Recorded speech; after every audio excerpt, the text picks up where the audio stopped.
नमस्कार, शैल्बी हॉस्पिटल के Facebook page पर आप सभी का एक बार फिर से स्वागत है। आज हमारे समक्ष उपस्थित है शैल्बी हॉस्पिटल के वरिष्ठ कार्डियोलॉजिस्ट डॉक्टर आशीष तिवारी सर। सर, आपका स्वागत है। जैसे कि हर मंगलवार सर हमें हृदय एवं हृदय से जुड़े रोगों के बारे में जानकारी प्रदान करते हैं, उसी तरह आज का हमारा टॉपिक है टैकीकार्डिया एवं ब्रेडिकार्डिया क्या है। तो सर, कृपया हमें हमारे दर्शकों को बताएंगे कि टैकीकार्डिया क्या होता है, इसके क्या लक्षण हैं और इसका क्या उपचार है। तो नमस्कार, मैं डॉक्टर आशीष तिवारी। टैकीकार्डिया और ब्रेडिकार्डिया ये दो शब्द हैं जो मेडिकल साइंस की डिक्शनरी में आते हैं।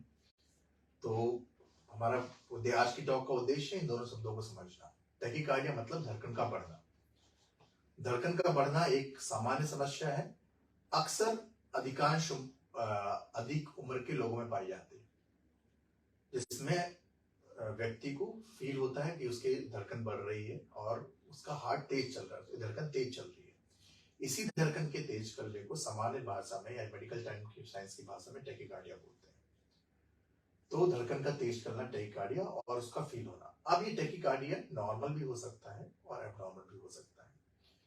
इसे समझने के लिए हमें समझना पड़ेगा कि जब कोई व्यक्ति तेज चलता है या दौड़ता है या कोई स्ट्रेस होता है तो धड़कन का तेज चलना एक सामान्य है, क्योंकि शरीर को उस अनुपात में ज्यादा खून का संचार लगता है और बाकी चीजें लगती हैं, इसलिए यह एक नॉर्मल बिनाना है। लेकिन अगर किसी व्यक्ति को बैठे बैठे धड़कन बढ़ती है तो यह निश्चित रूप से असामान्य है।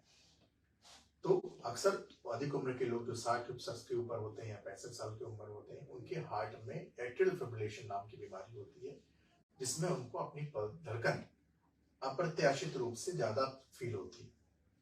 इसी को टैकीकार्डिया बोलते हैं। तो टैकीकार्डिया का एक प्रमुख कारण एट्रियल फिब्रिलेशन या धड़कन का अनियमित होना और तेज होना अधिक उम्र में है। इसके अलावा टैकीकार्डिया यंग लोगों में भी हो सकता है।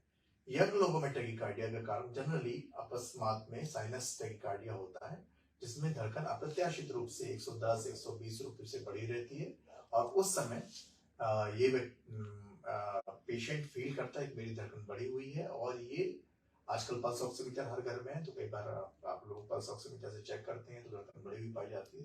तो कोई भी धड़कन जो रेगुलर रूप से बढ़ी हुई होती है, 100-110 से ऊपर बढ़ी हुई होती है, उसको टैकीकार्डिया बोलते हैं। जैसे ही टैकीकार्डिया पता चलता है, वैसे ही ये जरूरी है कि आप पता करें कि टैकीकार्डिया सामान्य है या असामान्य है। इसके लिए सबसे अच्छा टेस्ट होता है ईसीजी टेस्ट। ईसीजी टेस्ट से पता चल सकता है कि यह टैकीकार्डिया आपकी फिजियोलॉजिकल रिस्पॉन्स के लिए टैकीकार्डिया है या अन्य किसी वजह से टैकीकार्डिया है। तो यंग फीमेल या एडोलेसेंस एज ग्रुप में या अर्ली 20s में यंग फीमेल को स्ट्रेस की वजह से टैकीकार्डिया काफी पाया गया है, जिसमें उनकी धड़कन अप्रत्याशित रूप से बढ़ी हुई रहती है।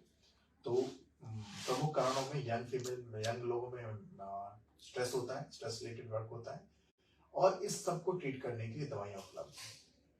तो एक साधारण सी दवाइयां, कुछ 2 या 3 दवाइयां होती हैं, जिसमें व्यक्ति को ये दवाइयां स्टार्ट की जाती हैं और उसके बाद उनकी धड़कन नॉर्मल तय हो जाती है।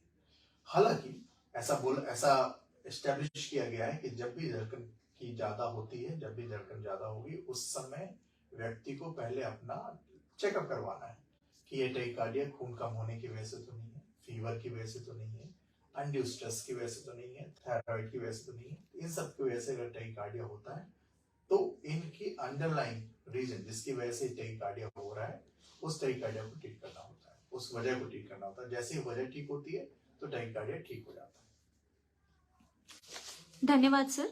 और जैसे कि हमारे टॉपिक में ब्रेडिकार्डिया के बारे में भी पूछा गया है, तो आप हमारे दर्शकों को बताएंगे कि ब्रेडिकार्डिया क्या होता है और सामान्य घर पे अगर कुछ ऐसा फील हो रहा है तो टैकीकार्डिया और ब्रेडिकार्डिया के बीच में हम दर्शक कैसे पता कर सकते हैं कि क्या है वो एग्जैक्ट। तो ब्रेडिकार्डिया मतलब धड़कन का कम होना। ब्रेडिकार्डिया धड़कन का कम होना होता है। ये स्पेशली महत्वपूर्ण है बुजुर्ग लोगों में। हमारे घर में अगर बुजुर्ग लोग हैं, उनकी धड़कन पल्स कम चल रही है, किसी भी व्यक्ति का 60 से नीचे 60 पर मिनट से नीचे अगर पल्स चल रही है, किसी की धड़कन कम चल रही है, जिसको आप पल्स से चेक कर सकते हैं, पल्स ऑक्सीमीटर से चेक कर रहे हैं, तो 60 से नीचे पल्स का चलना ब्रेडिकार्डिया कहलाता है। यह ब्रेडिकार्डिया कई तरीके का हो सकता है। एक ब्रेडिकार्डिया वह होता है जिसमें हार्ट में कंडक्शन सिस्टम डिसीज, हार्ट के इलेक्ट्रिकल सिस्टम में बीमारी आ जाती है और उसकी वजह से ब्रेडिकार्डिया होता है और ऐसी स्थिति में मरीज को पेसमेकर लगने की नौबत आती है। तो हमारा एक बहुत फोकस्ड उद्देश्य रहता है कि ऐसे सभी मरीज जिनको ब्रेडिकार्डिया चल रहा है, वो ब्रेडिकार्डिया सामान्य ब्रेडिकार्डिया है जिसमें कि 40 से 50 के बीच में धड़कन चलती है, लेकिन पेशेंट के मरीज के मेन तंत्र में कोई बीमारी नहीं होती, उनको दवाइयों से ठीक किया जा सकता है। और इसके विपरीत वे मरीज जिनके इलेक्ट्रिकल सिस्टम में, हार्ट के इलेक्ट्रिकल सिस्टम में प्रॉब्लम होती है, उनको जल्दी से जल्दी उनको टेम्पररी और परमानेंट पेसमेकर की सहायता से ठीक किया जाता है। पेसमेकर एक सामान्य सी डिवाइस है जिसको लगाने में आधे % से भी कम रिस्क होता है और जिसको प्रोसीजर 1 से 2 दिन का प्रोसीजर होता है और मरीज को एक लिमिटेड मोबिलिटी के साथ अगले दिन ही पेशेंट वॉक करके अपने घर जा सकता है और सामान्य रूप से जी सकता है। यहाँ पर ये बात बहुत गौर करने योग्य है कि यह जो ब्रेडिकार्डिया होता है उससे ब्रेडिकार्डिया से मरीज को बेहोशी हो सकती है या मूर्छा हो सकती है। इसलिए ब्रेडिकार्डिया का इंपॉर्टेंस बहुत ज्यादा है क्योंकि अब एल्डरली लोग, लॉन्गेविटी बढ़ गई, अब लोग 70 साल भी रहते हैं, लॉन्गेविटी रहती है। 80 से 75 के पेशेंट हम रेगुलरली देखते हैं, 80-85 वाले पेशेंट भी हम रेगुलरली देखते हैं, उनकी एंजियोप्लास्टी भी होती है। तो अब लॉन्गेविटी एक मेजॉरिटी ऑफ द पॉपुलेशन अब इंडिया की धीरे धीरे लॉन्गेविटी की तरफ बढ़ रही है 80s में, 90s में। जब इनकी इन सब मरीजों की पल्स कम होती है तो उनको मूर्छा आ सकती है और जब मूर्छा आ सकती है तो उनके दिमाग को नुकसान पहुंच सकता है। तो ब्रेडिकार्डिया इंपॉर्टेंट है। ब्रेडिकार्डिया से जान जाने का रिस्क रहता है और सबसे इंपॉर्टेंट रिस्क रहता है कि अगर मरीज की जान बच भी जाती है तो उसके दिमाग को जो नुकसान पहुंचा है, अगर कुछ सेकंड तक, 6 सेकंड तक, 8 सेकंड तक दिमाग में खून नहीं गया ब्रेडिकार्डिया की वजह से, तो उसको मूर्छा आ सकती है और मूर्छा आने के बाद अगर लंबे समय तक मूर्छा चली तो वो फिर उसके दिमाग को नुकसान पहुंच सकता है। उसके बाद फिर अगर पेसमेकर लगाया जाए या उनकी धड़कन को बढ़ाया जाए आर्टिफिशियली तो शायद दिमाग को रिकवर नहीं कर सकते। हम हार्ट को तो रिकवर कर सकते हैं लेकिन दिमाग को रिकवर नहीं कर सकते।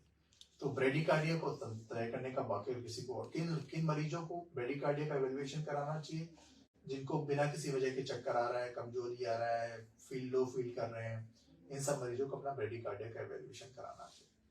तो मेरा अनुरोध है कि सभी लोग, जो भी बुजुर्ग लोग हैं, ऐसा माना गया है कि 60 साल से ऊपर सभी व्यक्तियों का एक ECG होना चाहिए और उनकी टैकीकार्डिया, जिसको इरेगुलर रिदम के साथ कभी कभी होता है, जिसको एट्रियल फिब्रिलेशन बोलते हैं, उससे सही ऊपर, और एक बेसलाइन ECG होना चाहिए। तो 60 साल के ऊपर सभी व्यक्तियों का एक बेसलाइन इलेक्ट्रो ECG टेस्ट, इसमें जो एक बहुत ही सस्ता टेस्ट है, कराना चाहिए और उसको अपने पास रखना चाहिए और जिससे आगे भी उसको रेफरेंस मिलता है उन सब चीजों का। इसके अलावा 2 बातें जो अभी डिस्कशन हुआ था, जिसमें साइनस टैकीकार्डिया के बारे में, धड़कन बढ़ने की वजह से यंग पेशेंट्स रहते हैं और उनको थायराइड की बीमारी हो सकती है या एनीमिया की बीमारी होती है। तो स्पेशली फीमेल में एनीमिया बहुत कॉमन है। ऐसा देखा गया है कि 10 से 20% टैकीकार्डिया के जो रीजन होते हैं वो केवल हीमोग्लोबिन की कमी से होते हैं।